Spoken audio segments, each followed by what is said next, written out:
working on the Mercedes today, and for those of you who have not followed along, this is my 85 300D. I bought it for $400, and it's mostly rust free. It's got a little bit of rust in the floors. I mean, just a little bit, probably from the drains not being cleaned out and leaking water in there, and it's sitting in there, and just a little bit on the rear quarter, maybe from the trunk,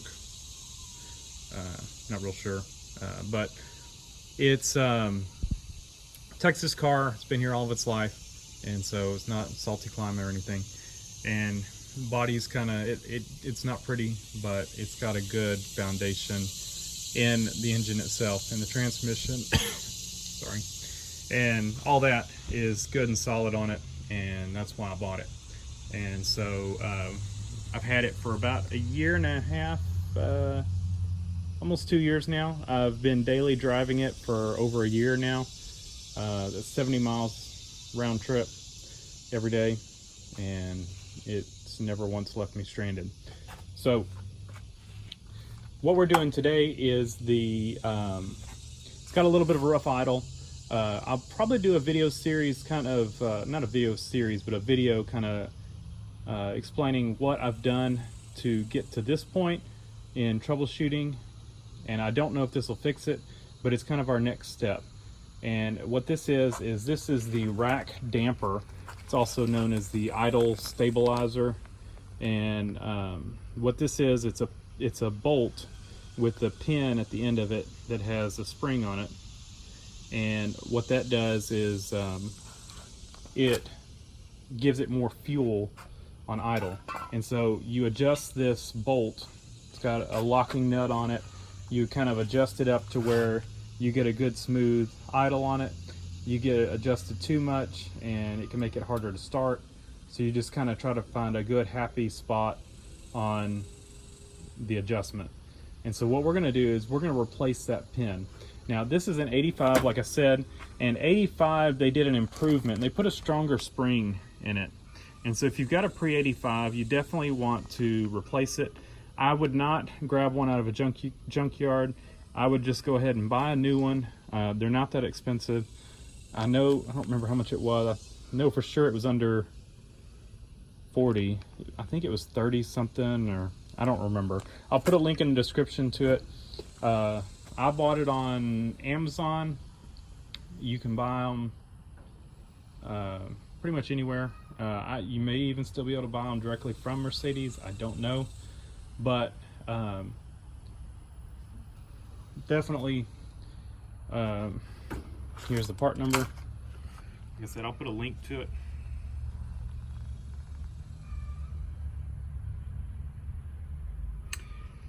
So where it is, let me put the light on. Where it is back on the back of the injection pump. Come on. Get you all in there where you can see.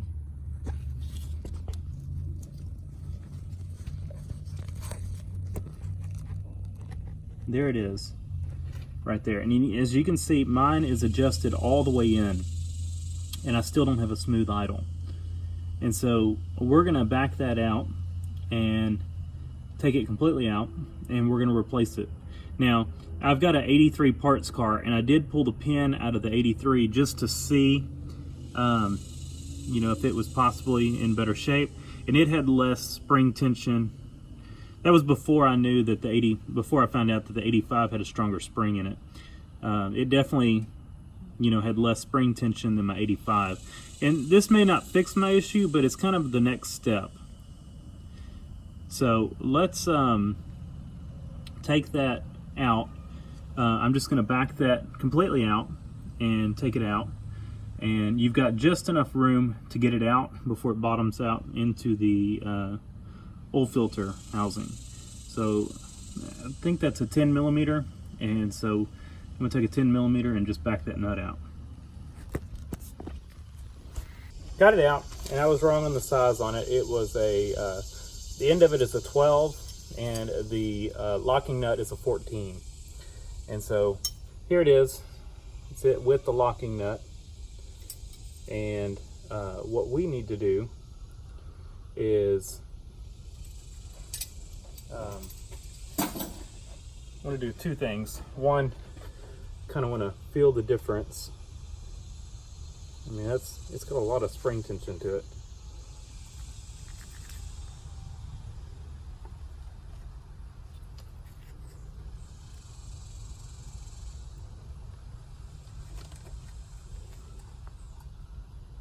I don't think it's going to make a difference really.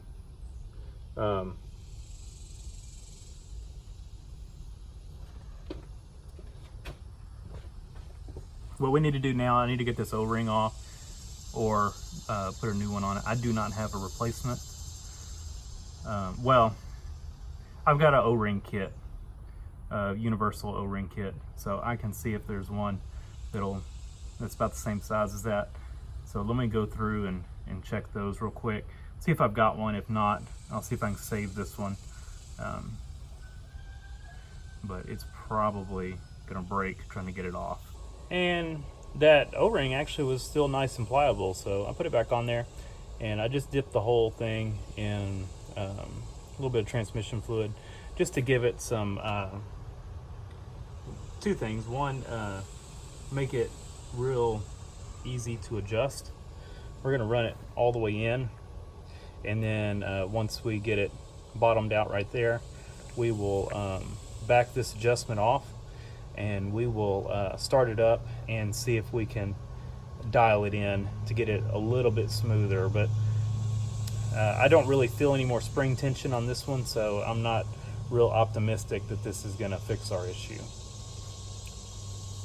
Unfortunately, I'm not gonna be able to get y'all the best view here because I can't put the camera anywhere on the car because it shakes.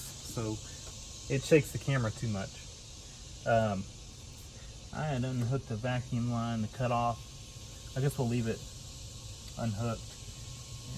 It makes it easier to get in there. So I'm going to crank it up and we will adjust it. Like I said, I've got the adjustment screw. I've got it at the minimum setting, I guess, with the nut all the way up against the injection pump. And we will back that off and make adjustments as necessary. I'm going to wheel chock the wheels and we're going to put it in drive, put the parking brake on, and start it up, put the AC on, and just try to put as much of a load on it as possible and see if we can adjust and make it smoother.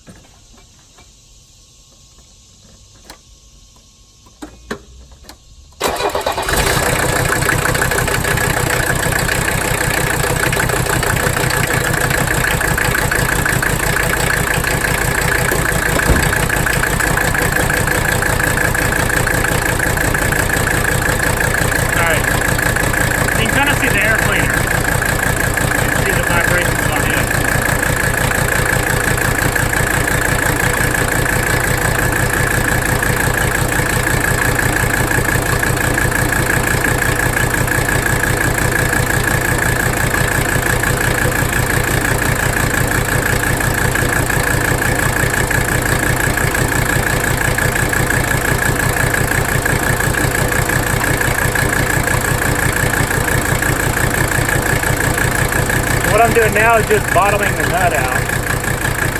We're going to make our adjustment to idle.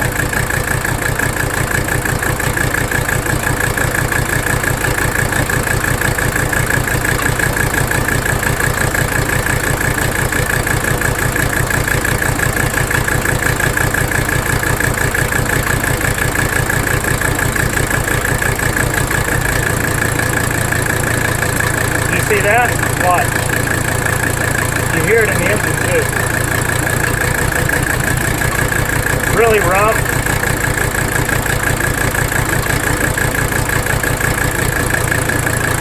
Smoother.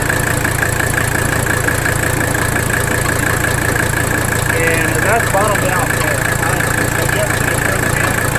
That's the best again.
unfortunately, that did not fix my issue.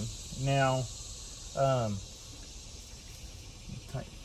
connect this back up.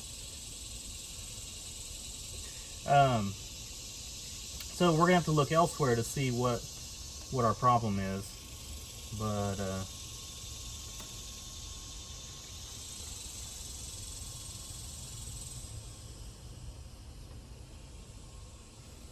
oh, the light I'd undone was the that idle or that vacuum bleed off. So all it does is go into the cabin or into the car. So I didn't have a vacuum leak. Let's just make sure. I got a lot of stuff unhooked because the stuff in the car has vacuum leaks. But all the important stuff out here is hooked up. We did not fix our issue. Now, if you've got one of these and it's got a rough idle, you can try adjusting that. And if I didn't explain it well enough before, what you've got, you've got that pin, you got that bolt, and it's got a lock nut around it.